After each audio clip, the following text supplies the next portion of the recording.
ওই ময়লার ভাগাড়ের কাছে হাজির হলাম। ততক্ষণে একদল লোক যারা এই ময়লাগুলা বেলচা দিয়ে ডাম্পিং ট্রাকে উঠিয়ে শেষ করেছে, এখন বেলচা ছুঁড়ে ওখানে ফেলে দিয়েছে। তাদেরকে গিয়ে সালাম দিলাম, 5 জন লোক, আসসালামু আলাইকুম, জবাব দেয় না, মুখের দিকে তাকায়।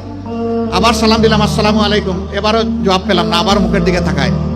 এরপরে বললাম, কি ভাই আপনাদের মধ্যে কি কেউ মুসলমান আছেন? একজন ভীষণ রাগ করে বললো, আমি শুধু মুসলমান না, বাকি ওরা তো সব মুসলমান, তো জবাব দেয় না কেন? বললাম কোনো সমস্যা নাই, আবার সালাম দিচ্ছি, আসসালামু আলাইকুম। এবার সবাই সমস্যার জবাব দিল, ওয়ালাইকুম আসসালাম।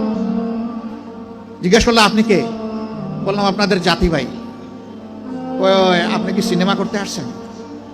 আমার এই চেহারা দেখে মনে হয় যে আমি সিনেমা করতে আসছি। না, তা তো মনে হয় না, কিন্তু আপনার কথাবার্তায় তো এরকমই মনে হচ্ছে। তো আপনি কেন আসছেন? আমি বললাম, আপনাদের হাত ধুইতে আসছেন। শুনেন, আমরা গরিব মানুষ, আমাদেরকে নিয়ে উপহাস করবেন না। আমি বললাম, আল্লাহর কসম আমি উপহাসও করতে আসিনি। তাইলে আপনি আমাদের হাত ধোয়াবেন কেন? আমি বললাম, তোমরা সমাজের হাত ধোও, একটা দিন অন্তত তোমাদের হাত ধোয়াই। আমাদেরকে ছেড়ে দেন, আমাদের অনেক কাজ, বুঝতে পারছি না আপনি কি জিনিস। আমি বললাম যে আমি বড় শক্ত জিনিস, হাত না ধুইয়া তোমাদেরকে ছেড়ে দেবো না আমি। রোদের মধ্যে ঘামতেছে, একজন রাগ করে বললো, এই দে, উনার এত শখ জাগছে, দে হাত দে, আমারটা আগেই দিচ্ছি। তো উনি হাত দিল, আমি ধোয়াই ঠইয়া কষলাইয়া পরিষ্কার করে বললাম, ভাই অনেক শুক্রিয়া তোমাকে। একজন একজন করে হাত দেয় আর খিলখিলাইয়া হাসে। আমার ধারণা আমাকে দেখে মনে করছে পাবনার হেমায়েতপুর থেকে ছুটে আসা কোনো পাগল ছাড়া আর কিছু হবে না। হাত ধোয়ানো শেষ। এবার আমার 2 সঙ্গীকে বললাম যে একটু খাবারের প্যাকেটটা দেন। বললাম, না না, এগুলো লাগবে না। কেন লাগবে না ভাই? তোমরা তো চাওনি, আমি খুশি হয়ে দিচ্ছি, একটু নিবা না? জি না জি না জি না, এগুলো আমরা। আমি বললাম যে বলো তাইলে কোনটা থেকে খেতে হবে, আমি আগে খাই একটু, তারপরে নিয়ে যাও। তখন একজন বলে, তাইলে ঠিক আছে, দিয়া দেন। বললাম, হ্যাঁ, দুনিয়া অনেক কিছু ঘটে। হাতে নিল, নেওয়ার পরে একজন একটু দীর্ঘ শ্বাস ফেলে বলল, তাহলে আমরাও মানুষ। আমি বললাম, কেন এই কথা বললেন কেন?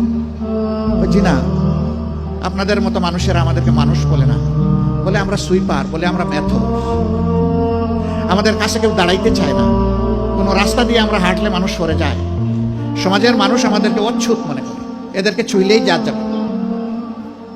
আমি হাত জোড় করে বললাম, সোফা কাপড়ের ছোট লোকদের পক্ষ থেকে আমি তোমাদের কাছে ক্ষমা চাই। আমাকে ক্ষমা করো, আমাদেরকে ক্ষমা করো। আমি আর চোখের পানি ধরে রাখতে পারিনি, টপ টপ করে আমার চোখ থেকে পানি পড়লো। যে মানুষগুলো তাদের জীবনের পরিশ্রমের বিনিময়ে সমাজের চাকাটাকে চালু রাখে, আমরা কিনা তাদেরকে মানুষ বলি না, আমরা তাদেরকে সুইপার বলি, মেথর বলি। আমরাই কমজোর। আমি কাঁপতে কাঁপতে এসে আমার গাড়িতে, আর ওরাও আমার সাথে কেঁদে কেঁদে তাদের গাড়িতে উঠে গেল। সম্মানিত ভাইয়েরা, কেন এই বিপদ? এদের ছাড়া কি এই সমাজ চলবে? যদি না চলে তারা, তাইলে এই সমাজে তারা একটু স্বীকৃতি পায় না কেন? একটু মর্যাদা কেন পায় না তারা?